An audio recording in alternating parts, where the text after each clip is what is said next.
off. I'm just off on holiday. Can you look after my friend's kid for a few weeks? Bye! I think we've got a little crush on him. We got a little K crush. Yeah. 나는 잘했지? 잘 될 거야. 믿는다.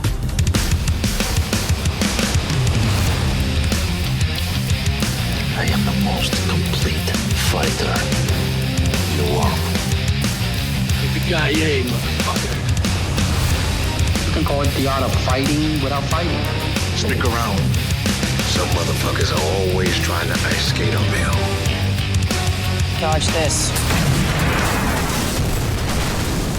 We did it. Nobody thought it was possible. We've made it to episode 20, the fabled episode 20 of Dodge This, Action Movies Unleashed. Welcome, listener. My name is Simon Fielder. I'm sitting in a chair in Amsterdam. And joining me, as ever, from, you're not going to believe this, another chair, this one located in London. It's Matthew Heighton. Hi, Matt. Hello, I am in a chair. Thanks for painting that vivid picture for the listeners who have probably wrongly assumed for weeks we do this stood up. So, yeah, thanks for that. Thanks for that, Simon. It's like in my head, you never really can imagine what podcasts look like, can you? I think in the early days, you assumed everyone was in like a nice, expensive voice studio. But I think nowadays, you can hear it a lot as well. It's more just any room where a computer is. Yeah, that's the beauty of the modern age. And once again, in order to combat the any roomness of my sound, I have assembled not the full fort this time, but like a demi fort to see if there's a middle ground between the echoey room and me sweating until I almost cark it towards the end of the podcast. Did it make a difference last time? Well, it's who can know, really. You should know. Yeah. Annoyingly, I think it did. And I have ordered, quite excitingly, a sound absorbent panel to put behind me, which I hope will slightly take a bit of the echo out of this room. Anyway, do you want to talk about action movies? I'd love to talk about action movies. Thank you. Thank God. You're in the right place. This episode, we are talking about The Killer, a girl who deserves to die. It's out of South Korea, and it's sort of out and about in the wild now, kind of, if you dig hard enough. Whatever, it's going to be in a lot of places because it's been sold to a lot of places. So I think if you're in the US or South Korea, you can probably watch it. Otherwise, hold tight, it's coming your way. Before we do that, there's a whole host of stuff that's popped up on the radar. There's a whole bunch of stuff action related that I don't want to say sifted through, but on this section of what have we seen outside of the main event / the runners up podium, I'm going to rattle off. I watched the first episode of House of the Dragon. I'm all three in. Oh my God. So far I was like, feels like a comfortable pair of trousers. Okay, I'll see what this They goes. had their first CGI slip this week. It's great. Oh boy. Another Starbucks. No, it's so much better, in my opinion. Oh, it's a spoiler, though. No spoilers. Can't do it. I haven't seen it. Basically, can't do it. Without spoiling anything for who, what, or where, someone loses some fingers, and then the episode later, they're back. No, they just have green tape on them. Oh no! They've done every shot but this one shot, and it's anyway. Oh no, nightmare. Fair play. I'm going to keep watching it. Finished the terminal list. You'll be pleased to hear. Oh, nice. Good news is he does get to meet Tom Hanks, and eventually he leaves the airport. Yeah, so that's good. That is good. Worth a look. That's all. I'll leave it at terminal list. Worth a look if you like action thrillers about ex-army, navy people tracking people down. The end. That's a good summary. I think we both have seen this. I saw it yesterday in cinema in what I would almost describe as the perfect cinema situation. I sat down. It was this 4 p.m. screening. There was no one in the screen. That was my dream. It's my actual And then dream. 2 people came in. 2 people came in. So close. So close to the dream. Nonetheless, I watched the movie Nope. Yeah. I've seen Nope. Yeah. And I liked it. I think it is so cinematic It's so beautiful, but without spoiling it, I think because it treads a line of two genres, it becomes a little confused, which didn't make me like it any less, because I think Jordan Peele is slowly becoming a cinema Stephen King. I think he's very much what he's doing at the moment is getting bigger and more exciting, and I think he's building some sort of cinematic universe that will all slide in and out of each other, and I think it's very good. In Nope, there was a scene, and I'm going to say, for anyone who's not watched it, it is a scene set at a rodeo, so Simon knows what I'm talking about, and I found it one of the most horrific things I've seen on cinema. It made me so squirmish, and I've not felt that for ages. Like, watching anything, it made me really feel like physically sick. I think I know the bit you're talking about. Yeah, it was a bit.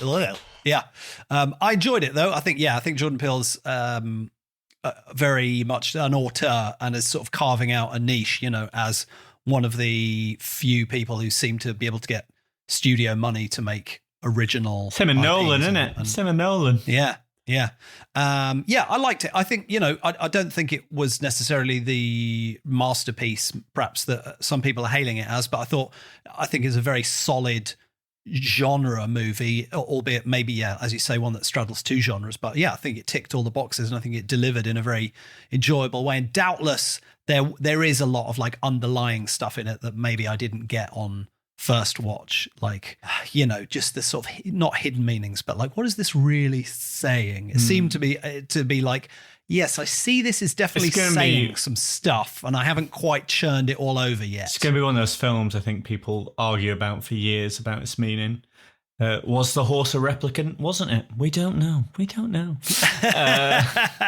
Yeah. We'll just have to wait 20 years for the director's cut without the voiceover. Yeah. Hey, there's more than one cut of Blade Runner. Let's be clear on that. Now, there's two other things that were in the running for the title of this podcast that did not quite make it, unfortunately. I can't believe you haven't asked me before we moved on. Matthew, have you watched Lord of the Rings, The Rings of Power? Yes, Simon, I have. I've been excited about this for so long. And yes, it's great. And I'm very sorry the internet is awful about it. But if you like Lord of the Rings, it's great.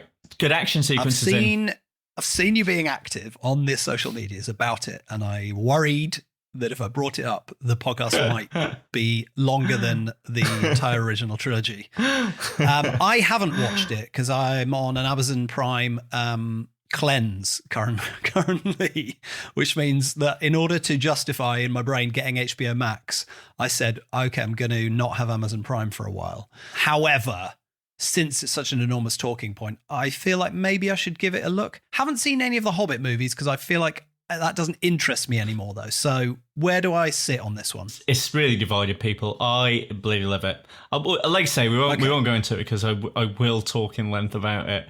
But I'm really enjoying it, and the fact that Elon Musk tweeted about Tolkien rolling in his grave made me like it even more. Oh, I didn't see that. Oh, okay. Great. I feel like I have to watch at least the first one to have some vague cultural zeitgeist touch points. If you're going to do like it, conversation and jokes. Just wait till the series is finished to see if you can get like a free trial of Prime. Do it that way. Like if you're not that bothered about Lord of the Rings, then don't worry. Have you seen anything else before I get into the runners-up podium for this episode? My main things, really. I think we've got so much to cover. Let's not go over the ground. So there's two things that nearly made the podcast. People think, and I know how all people think. They think all you do for this podcast is you watch one bloody movie and then you about it for roughly an hour, but rarely less than. But it turns out that due to my unnecessarily self-imposed, I want all the movies to be like at least 3.5 star movies. Like I want to be enthusiastic about them. So I watched Samaritan, which I think we watched. Did we watch the trailer for this recently? Yeah, we did. We've definitely talked about it, me and you. The return of Sly Stallone. We got to give it a look. He's one of the legends of action cinema. So I thought I'd give Samaritan a look, and it's fine. It's sort of like I was quite into it at the beginning. It had a very sort of 80s and 90s throwback vibe to it. Arguably, a kid is the actual star of the movie, which, I mean, you know, do what you will with that information. It sort of gives you the idea of what you're in for, though. And then, yeah, it was, I wanted to like it more. And then it was just a bit silly towards the end. Thanks. Well, there you go. That's it. You've done nothing. I'm never going to watch that. Really? I thought you would be lured in by Sly Stallone. I was, and then you made that sound so boring. It's like, well, okay. If I've got like a free day, it's one of those films I think I'll put on where I have a list of films where I think if I need to half concentrate, I'll probably watch that. Like The Adam Project on Netflix. I've nearly started watching that so many times. When you're just going to double screen it, where you're actually doing something else, but it's over there. Yeah, and I just like when it picks me, which is the worst way. way. Do that. I never have to really commit to watching a movie. Rarely do it, but I know like just sometimes I like if I've got to keep an eye on something, but I want to watch a film. It's not that I'm going to double screen it. It's going to be that I'm going to probably pause it a lot and then have to go back. I see. Yeah. Fair play, yeah.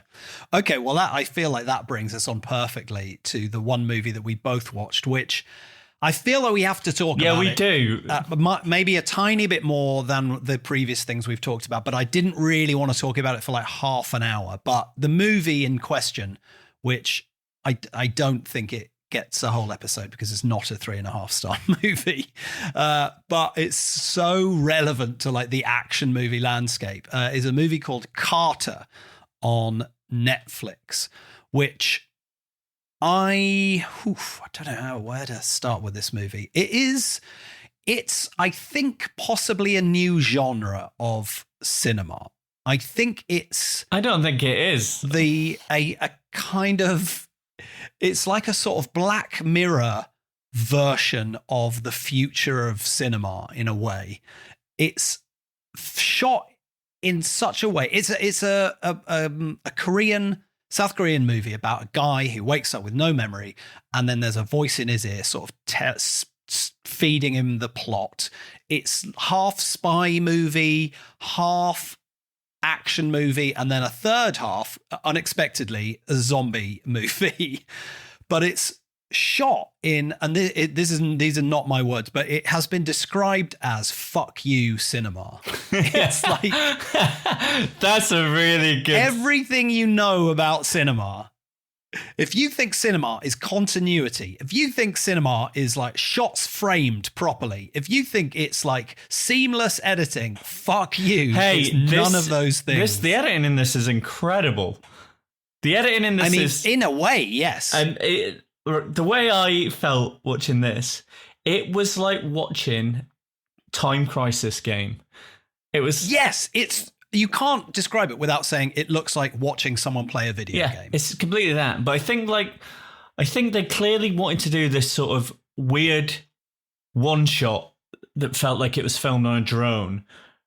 But to commit to that idea, they sacrificed so much. Like if it was just an opening sort of gimmick and then some of the extended action scenes use the gimmick again, fine. But oh my god, did I feel ill watching this film. For those who haven't seen it, the whole film is made to look like it's a single shot, like 1917 or Victoria or whatever. But it's not made to look like a single shot in a way where you're like, I think maybe that's where the edit was. It's done in such a way. Oh, did the camera get wet 7,000 times? But sometimes it's just like a shot on someone's face, and then it will morph in a weird way where they've changed camera to like, now we need it to be the drone camera or the GoPro. The warp stabilizer is really burning through. Oh my God, it's like the whole movie has been clicked on Final Cut stabilization where the edges go weird, and like so many like digital zooms and stuff. The digital zooms really upset me because they obviously had to baffling. Make it sort of, a lot of that I think was they probably stabilized it and it was doing that naturally, but a lot of it they had to keep this momentum up, so they kept doing it. The thing that upsets me about this is I think because they've stuck to that gimmick, they've lost what could be a really decent action film because they have no way of like really cutting out chunks. So this film is about half an hour too long. Oh my God, so long. And it's because they literally can't cut because it won't merge. They can't move in time, They can't make it seamless. So they've probably like been able to edit some stuff out naturally, but because they have to get the camera from A to B so the next thing can merge, there's just bits where you're just like, oh, okay. And what really upsets me is the first 20 minutes of this, I was really like, oh, this is quite fucking good.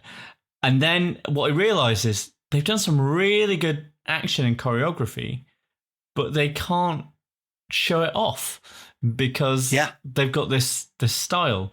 Yeah, and sometimes that works. Like, but I went in thinking I've heard this is polarized people. Like, I want to see what this is, and it opens with this huge fight in a sort of bathhouse where there's all these great semi-naked guys with knives. And it could be a great action scene, but because they've insisted on it being single camera, like one take, quote unquote, one take, there's just bits where there's like the classic sort of 1970s guys stood around in the background shuffling left and right. There's just guys stood next to the guy, like with knives, not stabbing him at times. And it's just infuriating. And then, you know, the ambition is insane. Like One Shot is a one-shot movie set in a small contained area. This movie takes place like all over a city in a plane. There's like a car chase. Then it's on a train. And this is in the space of 2.25 hours. They literally change countries. It's mad. But like this is the so thing. Mad. This is what upset me because, again, I quite enjoyed this. I'd say it's a 3-star film. Absolutely, like I'm being down on it, but only because I thought there's something quite fun in the middle of it, and like it is ridiculous. Like the plot is ripped out of like a sort of Resident Evil style game, like and like 5 other movies and games, all kind of squished into one. Yeah, like there's literal Metal Gear stuff going on in this. And like the nerd in me loves that. I love seeing like of course people who love a thing from a different sort of medium and put it into something else they love. And like I say, there are action sequences in this that are incredible. But they just, there's just something that just because of its own sort of container, just doesn't fly. It's the sort of the thing that makes it that you kind of have to tip your hat to is, well, it's a singular vision and your man's been like, look, this is what I'm going to do. It's the director is called Jung Byung-gil. He directed The Villainess, which was a sort of not quite as mad, but like enjoyable actioner that featured some of these single take, the camera is going mad moments. And clearly he was like, what if, hear me out, what if we did this for 2 hours, 15 minutes? And he's done it. He was like, you know, okay, yeah, you watch me. I've done it, mate. So you can't take that away from me. I think he is about a film or two away from perfecting something that is going to be incredible. Yeah, there's no doubt. He's got a vision and talent, and given, I suppose, A, the budget, or B, some degree of restraint. Because if you cut out 30 minutes from this movie, you could have spent that on making some of the CGI not look like it was actually out of the PlayStation 1 game Metal Gear Solid. Like, some of it is so shonky. Do you know what it is? I think because this film takes itself quite seriously. Whereas it had sort of like, it really, two things that echoed for me. One was shoot 'em up. I felt it was very like shoot 'em up, which is a real guilty pleasure of mine. I really love shoot 'em up. Where it's bordering that sort of line of absurdity and seriousness. But the other thing was Kung Fury. Like, it felt very much like Kung Fury, which I fucking love. And the reason Kung Fury is so good is even though it pitches itself as serious, it's clearly absurd. Whereas this, I couldn't tell which side of that line it fell on. Yes, there were points. I think my favorite bits in it made me sort of laugh out loud, but not because it was comedy, just because it was so like audacious. You know, there's just like a couple of shots that are, you know, like, oh, that's That's just definitely a like consumer level drone shot. It's not like they've put a red camera on a drone like Michael Bay. It's like, oh, that looks really bad quality, really and it's in a feature film. Yeah, it was definitely like a DJI Mini. Yeah. But yeah, I mean, again, like I don't want to bang this because I really would encourage, if you like action, I really encourage you to watch this. And it is that thing. Yeah, I mean, I think you have to watch it just to be aware of what it is. It's not a bad film. There's something there. There's something there, and I would encourage you to watch it. It's not a great film, but it is worth watching to see what this is. And like I texted you right after you'd finished watching it, I more want to see the behind the scenes of this than probably the movie. Like, I just want to see. I would watch a 2-hour documentary on how they made this 100%. gladly. Some of the shots are just like, how is that? Where's that camera? How have they done this? Where's the crew? This is the thing about this film that really kept me into it, was you can tell when something is in a studio, you can tell when something is physical, you can tell when there are joins in the film, but you can't see it until you've passed it. Like, one of my favorite things they did in this film, it's right near the end. They had a flashback in the middle of what is essentially a one-shot movie, and I was like, "Yeah, that's great." Finally, a cut. But it didn't cut. It just you're right. panned round, and then they obviously it was very clever, And I was like, again, I think what this probably came down to, when you compare it to 1917, I've seen some of the behind the scenes of that and the making of, and they drilled this and they ran it and they knew every detail about that. Whereas this just probably comes from a place where they didn't have that much money, they didn't have that much time, but they did have some really skilled people. So they got what they did, and they did an incredible job with it. And that's the thing that I think should be praised about it, is they've done something and it's not worked to its fullest degree, but sooner or later they're going to get a bit more money and the tech's going to get a bit further along, and they're going to make the most mind-blowing film. Because they know how to do it now, and they will. I think as a proof of concept, it sort of almost works, or like a prototype. The thing is, I don't want to see a 200 million version of this movie. I don't think. I think in The Villainess, it was like a movie that was shot with cuts and stuff, and then occasionally there were these flourishes. And I think apply these kinds of flourishes to. I'm the other way. You know, like you like do want to see the 200 million version of this, but give them chance to dry run it enough so they can take away all the fat. Like this, and it has to be maximum 100 minutes. Yeah, there's 2 action scenes in this where they use the same trick and it goes on for too long. There's one on a train and one on a van where bad guys, and again in very Time Crisis style, just roll it with van. Yeah. Like, that's the thing. There's something about it. That's why it feels like a video game, especially like an old light gun game, is because they constantly shoot need off the screen to reload. Yeah, they constantly need like this stream of baddies to be killed.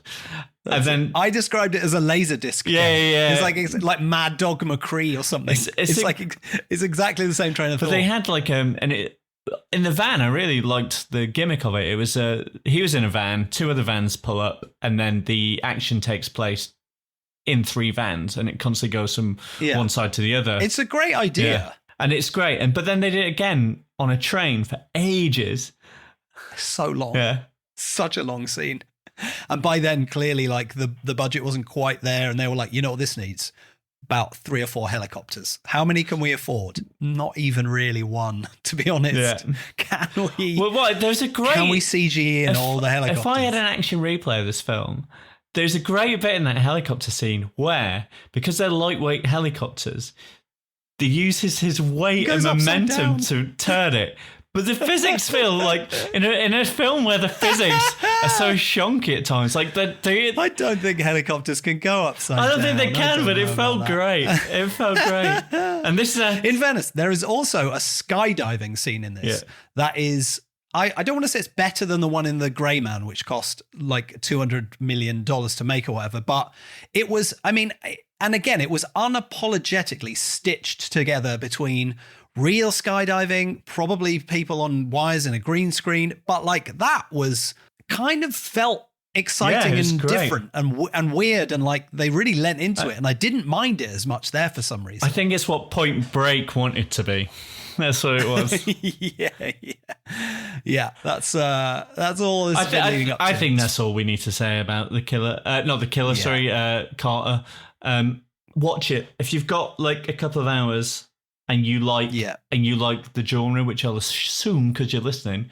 Then watch it. Just give it a go. I think you can also watch it in like 30-minute chunks because it just feels like a video game where you're like, oh, now he's on to the next level. I'll pause. Yeah, you can also come back to this. You can also do it in like time and a half or double time because the frame rate shifts so much anyway. Like there are bits. Oh god, I wanted to stop, but they just reminded me. There are bits where they literally speed up the in between stuff because it's taking them too long. Yeah, just to like get. It's ridiculous. It's unapologetic. Like those people are moving like they're playing in the World Cup in 1966. Why is it? Why have you sped them up? All I will say is fair play. They set out to do something, and arguably they have achieved it. And I can't wait to see where they go from here. Same. Agree. Oof. All right. Great job, Carter. You're on the runners-up podium. Let's have a quick run through some trailers. Welcome to the party, pal. That's how a jingle I did in the middle. Thank you. Hey, pretty exciting news for the trailers section. We've had Scott Adkins in the movie last episode. We've got a Scott Adkins, a trailer, a double, a bill this episode. Very excited about this lot. We've got Section 8. First off, from Christian Sesma, who has directed a lot of DTV action movies, none of which I have seen, I will admit to. And it's written by Chad Law, who is swiftly becoming the king of straight-to-streaming action movies. This film's got a great cast. It does have a good cast, doesn't it? Yes. I didn't know it was a Dolph. DTV. I thought it was a cinema one. Mickey Rourke. Yeah. No, I will say this. It looks like it's got an all right budget. You know, there's it doesn't look, and I don't mean this in a harsh way, but it doesn't look too cheap. Increasingly, I think this is, I don't know what the shift is, but a lot of former or less busy A-listers seem to be popping up for, I guess, a day, 2 days in these straight to video movies. One of the previous movies that this Christian Sesma guy made had Richard Dreyfuss in it. Really? And another one had Val Kilmer in it. And this is like in the last few years. I don't know. I don't know how you get these people for that one day. I guess maybe you pay them $1 million. People want to make movies, Simon. There is also that. Yes. That's what it is. I like the look of this, but I am a sucker. Yeah, I hope it's going to be good. For Dolph. I bloody love Dolph. He's one of my faves. I rewatched Master of the Universe whilst I was away. I love how you don't have time to like watch the movies for this podcast, but then you'll just casually be like, "Oh yeah, I watched the entirety of the Real Ghostbusters cartoon 4 series. It was 19 hours." But again, this is pausable stuff. If I have to watch something for this, it has to require an immediate focus. Yeah. Whereas love that old stuff, I don't have to concentrate on because I know it. No, that's fair. Yeah, it is always nice to see the greats from our childhood popping up. Hence me watching Samaritan, because I was like, what's Sly like these days? I've not seen him for a while. And Dolph popped up with old Scotty Adkins in Castle Falls last year or earlier this year. So they're already the best of friends. I think this is like a little gang, just cranking out these movies. Yeah. And this there is on Letterboxd. There is a sort of trope or a meme of if you ordered name of movie from Wish. And I would describe this as if you ordered The Grey Man from Wish, which might sound a bit harsh, but it seems ostensibly... Yeah, it seems how much you hate The Grey Man. I liked The Grey Man. I think I'm in the minority, but it appears to have the almost beat for beat same plot. Guy kills some people in a justified way. He goes to prison. Somebody rescues him from prison to join an elite group of assassins. Then those elite group of assassins. This is definitely one of the tropes. So this isn't just 2 films. It's true. It's true.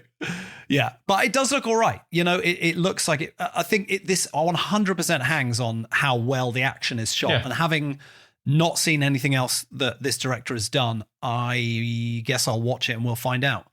But it looks like Scott Adkins gets to kick a few people. I don't know Ryan Quanten, who is the lead in this, but it looks like it might be all right. I think definitely worth a watch.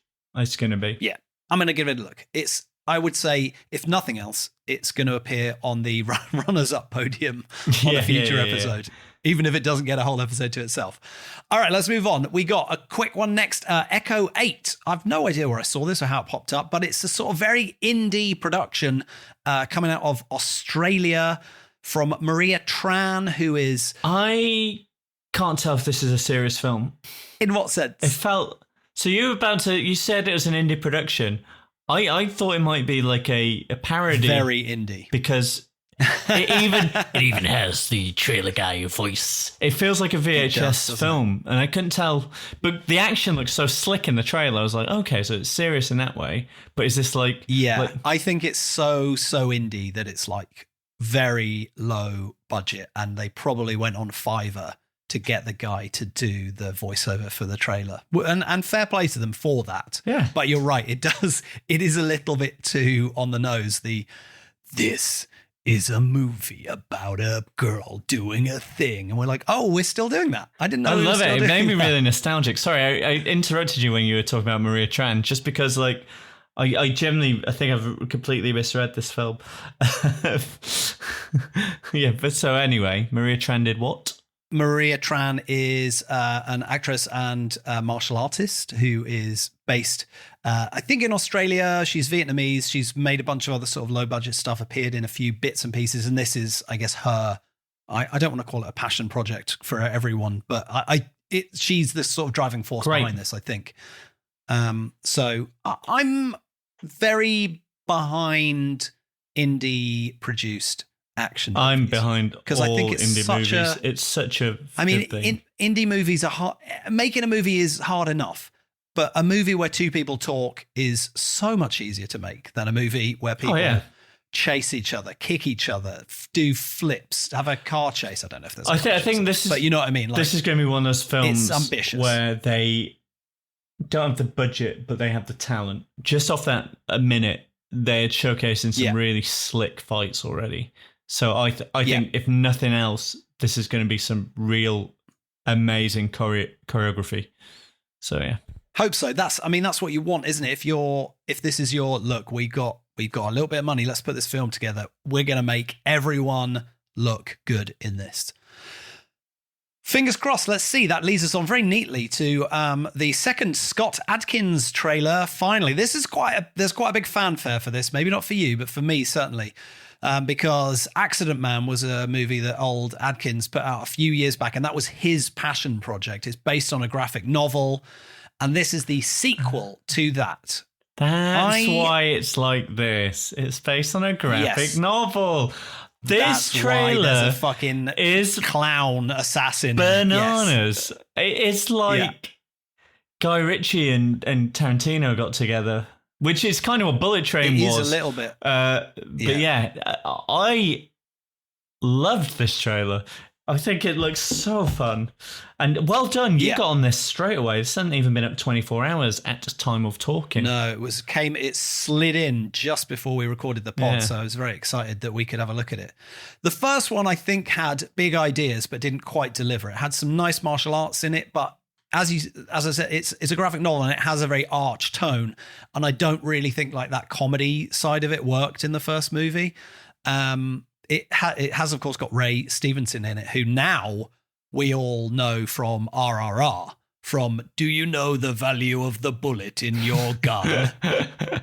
Great guy. And now every time I see him in anything after, like all I can think of is RRR. But now he's just like back to being a fucking like Cockney white boy who done up some stuff in the East End. But again, this is like Adkins at his best. He's got two new directors on this one who've not done a lot. George and Harry Kirby. One of them is a stuntman who's done shit tons of stunts and movies. So that makes me very hopeful especially in the wake of, your John Wicks and your day shifts from last week. So the George and Harry Kirby directing duo. It's certainly, again, to hark back to Section 8, they've gone somewhere that looks very nice. He said Malta. I assume it was actually Malta since it's quite a recognizable place. They've got some like nice locations. They've got some big ideas and they've got good people doing the fighting. Yeah. I'm excited. Also, it looks like, again, when you get projects like this and people really powering to make it happen, people are involved are excited about it and they look like they're having fun, and I think that always translates on screen. And I think that, yeah, great. Again, just really happy when people get stuff made. Really good. Yeah, I know. It's easy to rag on stuff, but just getting a film made is so hard. And we know the action is going to be solid. I would say the only question mark for me on this is it going to be as funny as it thinks it is? And I hope. I'm not seeing Scott Adkins' movie for the comedy. Simon's cynicism biting from the inside out. Look, mate, I'm a comedian. I'm the worst audience for comedy. Yeah. Right? It's tough. But yeah, this is absolutely, I think this is out quite soon as well. I think it's out next month even. So this, I'm going to cross my fingers that this one gets its own whole episode. We'll see what happens in just over a month's time. Great end to that section, actually. Hitman's Holiday. Okay, let's head through to the air-conditioned cinema, immediately leave, go back to our houses to watch this on our big TVs. It's the feature presentation! And now, our feature presentation. Dodge this. You can't see Simon right now, but the heat is getting to him in his little fort. Yes, already. I'm already getting a bit clammy.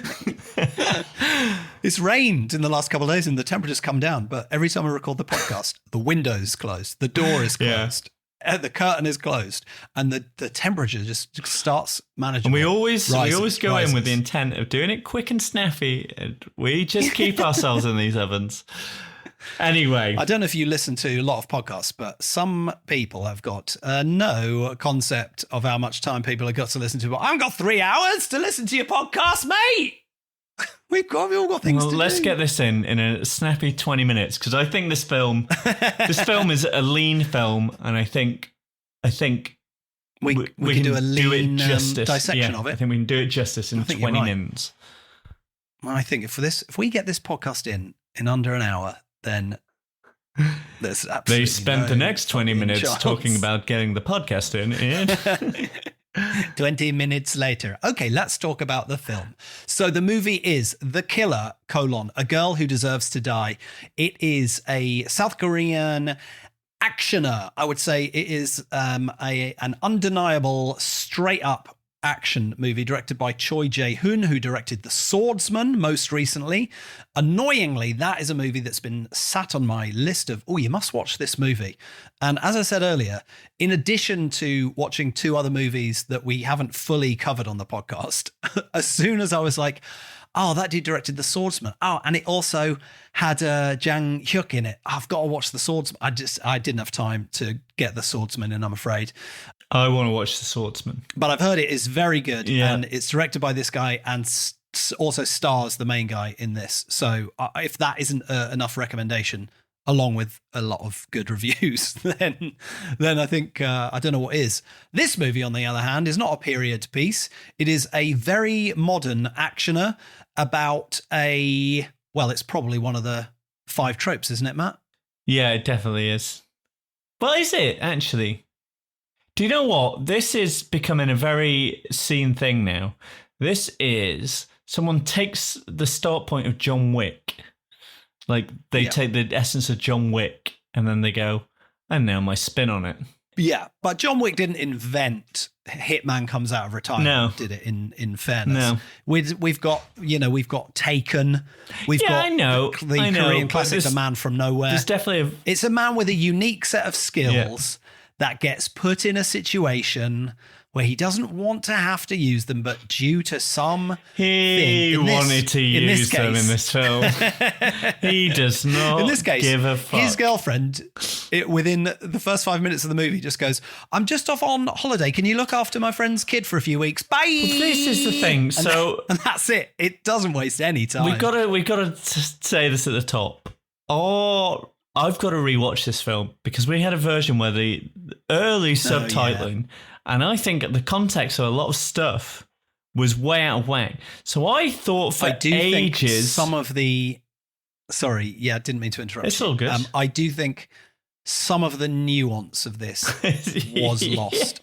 Because this movie is only just streaming and not necessarily in English-speaking markets. I think the subtitles were done, by a nice person on the internet. Yeah, lovely person. And as you know, and as a person who's grown up watching so many subtitled movies, now we're so used to Netflix and streaming services just having subtitles, and they're always, as much as people might be annoyed that the subtitles of Squid Game don't exactly get the nuance, we grew up watching Hong Kong movies with these awful subtitles.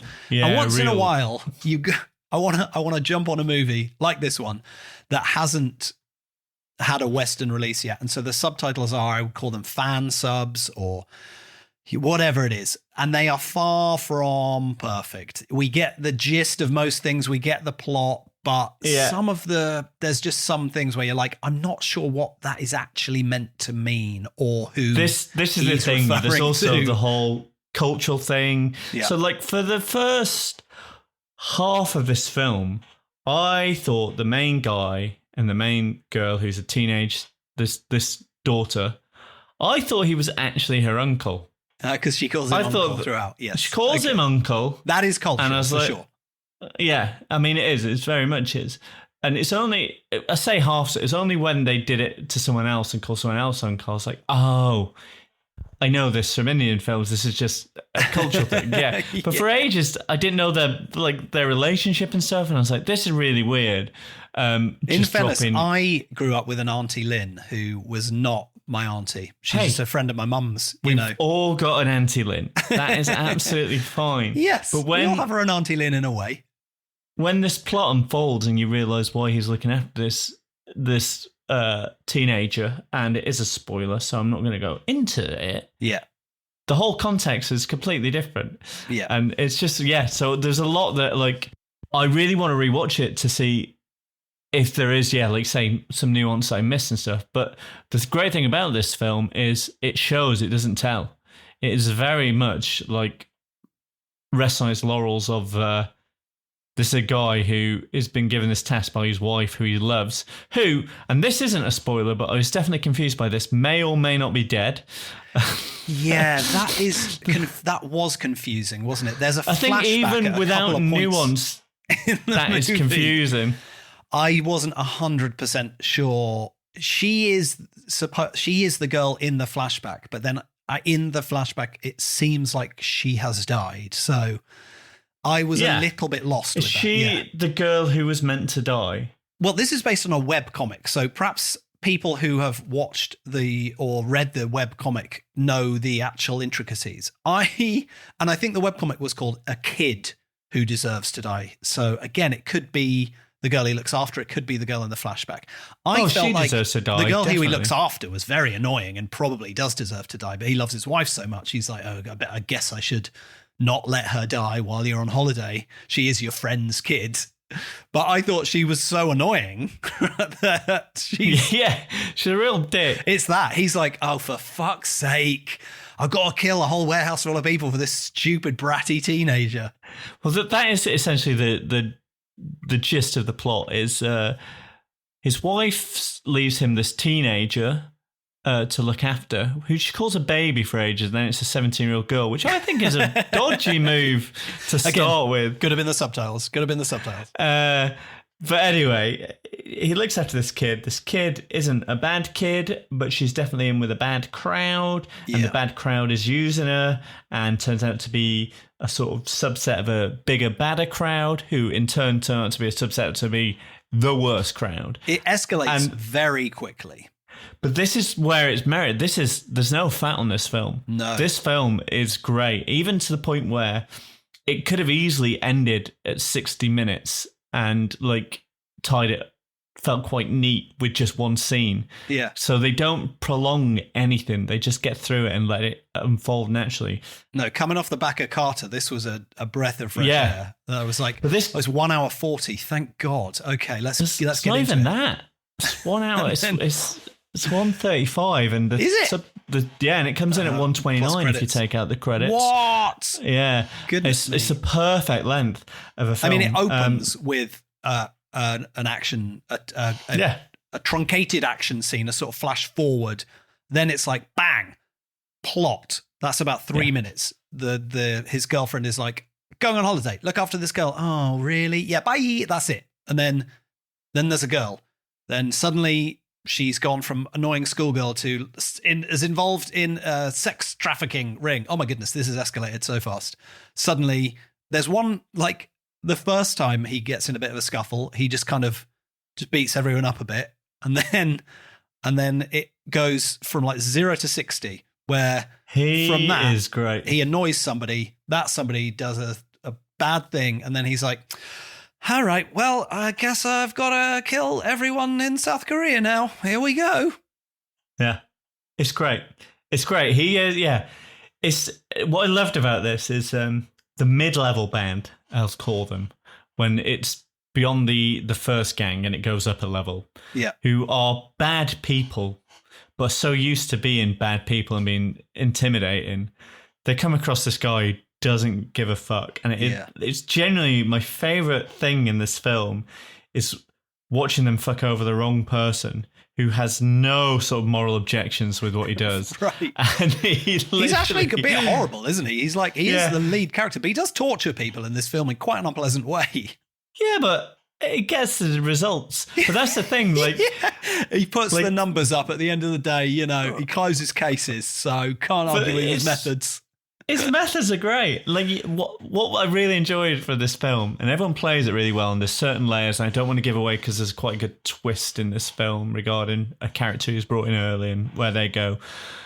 But basically, watching people realise that their usual badass spiel isn't going to make an ounce of difference on this guy, that regardless he's going to do it, and watching them go from confident to what the fuck to squirming, and the different ways that happens is so satisfying in this film. And it's usually come off the back of a big action scene or going into a big action scene, and it's just great. I can't remember his name now, the lead guy in this. His name is Jang Hyuk. Yeah, he is brilliant. Yeah. I really enjoyed him in this film. Also, great haircut in this film. Yeah, really solid, actually. And I will say this, this really caught me off guard. There's a scene in this movie where, like a bonding with the teenager scene, where she asks him how old he is, and he says he's 42. And I thought, oh, that's probably like, you know, to make him seem a bit more like an uncle figure in the movie. But he's clearly definitely like 30. He's actually in his 40s. Looks great. He looks young, he looks good, and he moves fast, and he hits hard. I think we both got a little crush on him. We got a little cake crush. Yeah. But yeah, I just saw everything worked in this film. And again, it's not a film that's, I hate saying this, but it's not a film you've not seen before. No, it's not breaking any molds. It's not doing anything particularly new, but what it does do, I think it does very well. It's the execution of it is, I would say, pretty much seamless. I think like everything has forward momentum in this film. Everything has purpose, and they've got nothing wasted. So they're not going to drag out something for runtime. They're literally going to go, right, that's happened now, so we don't need to have that happen again. Like it's really well done, and it's just I love seeing a guy play by his own rules. I bloody love it. Yeah, I think really enjoyed it. He is great, and he is that kind of emotionless, stone cold killer, and he does. And I guess the point of the character is he is largely unstoppable. Like John Wick gets quite badly hurt quite a lot, whereas this guy gets stabbed and doesn't blink to take any damage really. Like that's true. That's true. In the first sort of scuffle, someone stabs him. a little bit, and it's just like hee hee hee, and then it's just like that's all we need to know about. He's not hampered in any way for the rest of the movie. And then there are kind of like slews of baddies coming at him, and they are all dispatched with quite some ease, I would say, apart from the one, thankfully. Yeah. There is one hard end of level boss. Yeah. But again, what's great about this, and you said this about Carter earlier, about seeing guys just hovering around, the choreography of this is so slick that he does feel like he's just gliding through. Like his reactions feel. I've got a bit for an action replay later. Okay, and it just sums up his reactions. Absolutely, but there's completely. A couple of really nice pseudo single take one shots in this. That work really well. There's a little couple of bits of like, and again, maybe, I don't want to pooch my action replay, but there's sort of one elongated bit that's like in a lift and then in a corridor. And there's a couple of really nice bits of like speed ramping that just really accentuate him like almost getting stabbed or like someone almost hitting him and him just kind of weaving around like through the arm. There's never... I didn't know. I noticed it in Carter, and I didn't notice it in this. So I'm going to use it as on the same barometer. But there never felt like there was any bits where there's a guy stood to the side waiting for his turn to run in, or there's a guy like just waving his knife around and waiting until that guy gets dispatched to come in, which I saw a lot in Carter. And I know Carter is like more ambitious in scale, so that's inevitable. But in this, there's a couple of lovely pseudo single takes that work great, and the choreography really serves them well. Yeah, that's a really nice way of saying it. But yeah, it felt like whoever had planned these action sequences not only had planned what's happening on screen, but they knew exactly where people were and how long it took to get from A to B.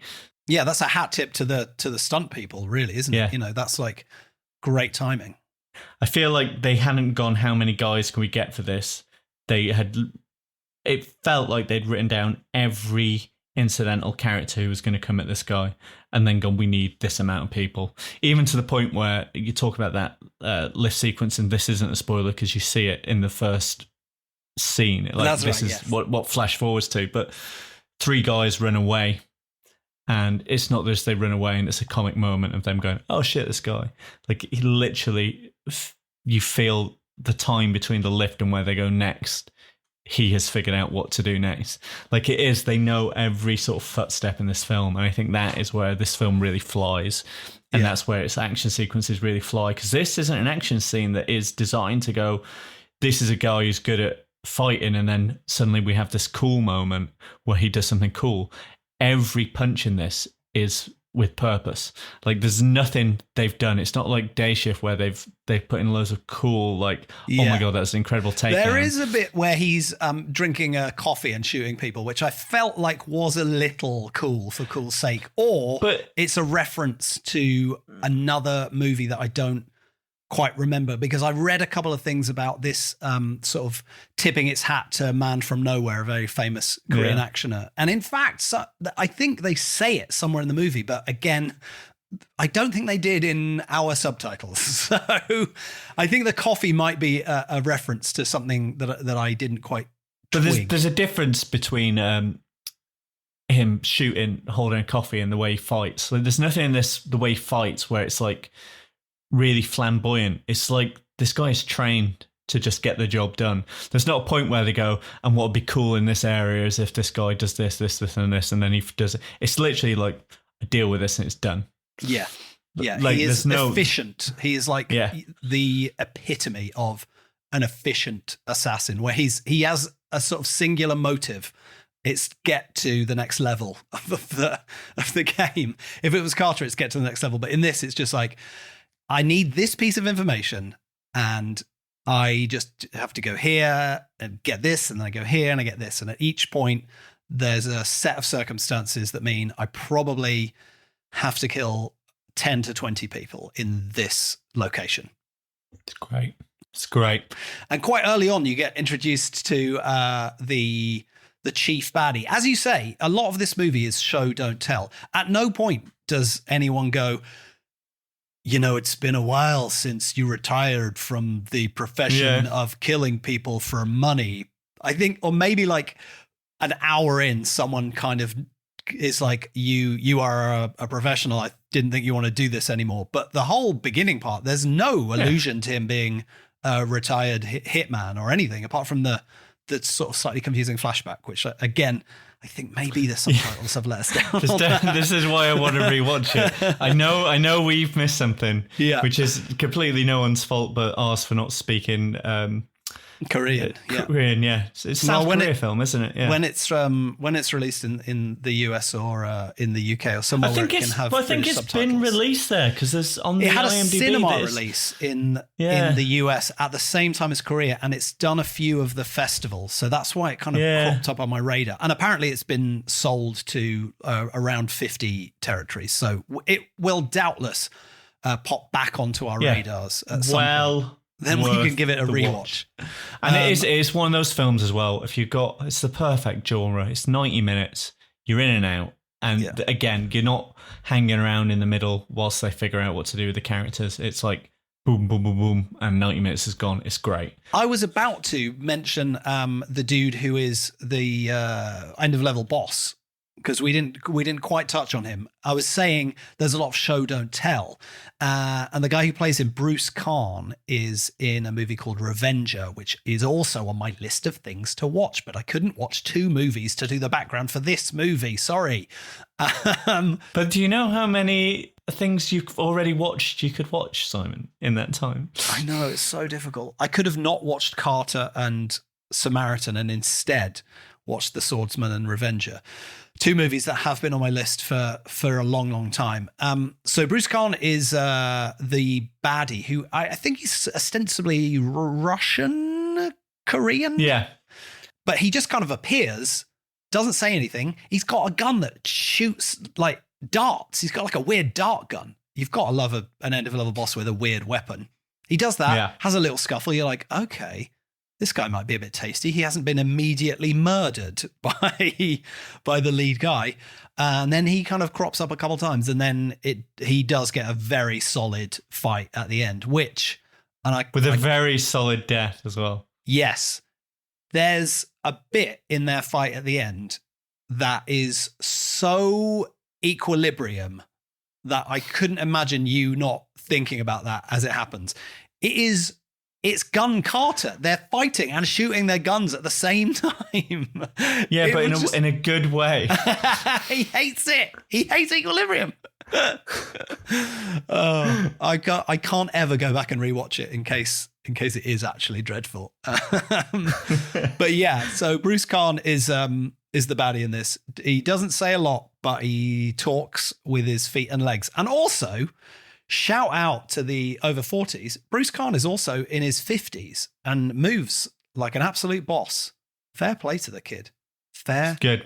Absolute play. Very good. Like you were saying, with Carter, I feel like it's such a tentative recommend. It's like if you like action movies, you might think this is the best thing you've ever seen, or you might want to claw your eyes out and spit at the screen because it's so disrespectful to cinematic tropes. I think on a technical level, it's worth a watch. Yes. But with this, my point is, with this, it's easy to say, if you like John Wick, if you like Taken, if you like movies where a retired hitman comes out of retirement to save a person or do a thing and duffs up a whole bunch of people, you're going to enjoy this. It absolutely delivers. Yeah, that's it.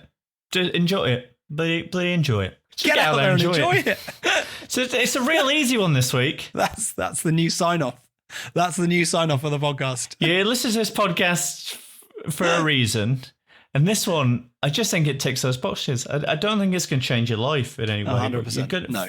For 90 minutes, you're going to love it. It is perfect dodge this fodder. And when it gets a release in Europe, I will shout from the rooftops and also watch it with more accurate subtitles, hopefully. Yeah, same. Action replay moment. You've already mentioned it. Dart gun. Yeah. Blocks a dart with a phone. Oh, that is great, actually. It's great. That's a great moment. And that's it. And really that's the whole moment. Yeah, that's it.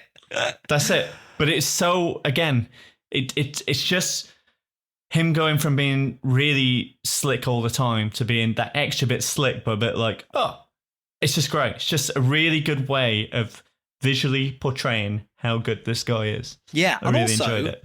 It also tells you how powerful this dart gun is. It doesn't go through a phone like a bullet does.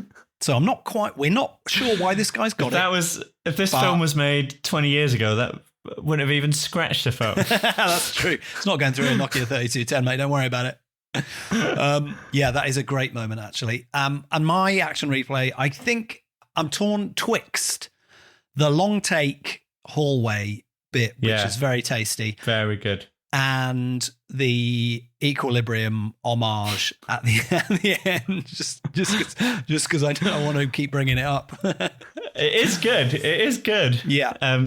This one, not equilibrium. That's right. Please. I want to go back and rewatch the final face-off between those guys. There's a great bit in that when it's gearing up for the action sequence where he breaks off 2 sticks. That was nearly my action replay. 2 banister like spindles. Oh, that's and right. Yes. He really goes to town with them, and it's really good. Yeah. Yeah. That was very my solid. second. Yeah. Great finale. There was plot-wise a couple of the twist payoff was a bit sort of like it's completely when I saw there was 10 minutes left and he was asking questions, which I'm not going to say here for spoiler reasons. Yeah, and I was like, well, obviously. That was really, yeah. It's so not obvious though. It's just so like, that sort of came out of nowhere. Oh no, it is. It is. We'll chat about this off pod because it's a massive spoiler. But it's completely. I was like, oh, okay, yeah, sure. Oh yeah, that all checks out. Yep. Yeah. Done it, mate. That's it. Get out and bloody watch it. Get out, enjoy it, mate. I hesitate to say because the total recording time has gone over now, but there is a chance that with some judicious snipping and having laid into Carter for being too long, I feel like now I have to achieve this. This episode could be coming in under the golden hour, which was our original when we started this podcast. Let's just do it an hour. That's what people want. They don't want 3 hours. It's too long.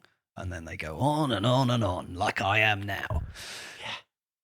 The problem is, Matthew, there's action movie trivia cards. You know what? If you were just a bit more talking about what needs to be done instead of talking about what's happening, we could have done that. Watch how quickly we can do this action movie trivia card. I'm not ready. Go. Who directed Waterworld?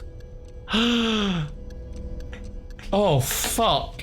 I actually don't know this, but I think if I give you the options, then you'll just get it in easily. I should know this. Oh, I have written about Waterworld when I was young. Good lord. I actually don't. I don't know what else this guy's directed though. It's not. I don't recognise the name at all, which is intriguing. Oh wait. This is where I'll edit the time. Yeah, just give me the options. I'll know it straight away. Well, the problem is you'll just know it straight away by process of elimination.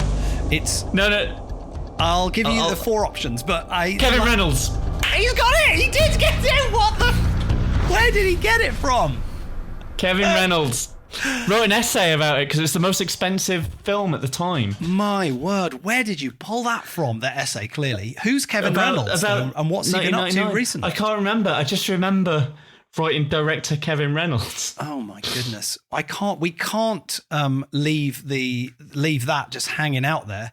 I've got to quickly see what he's done since. Who were the other options? I'll get it up whilst you... The other options were Martin Scorsese, Michael Bay, like it would have been way too easy. Okay, he doesn't have a director credit since 2016, interestingly.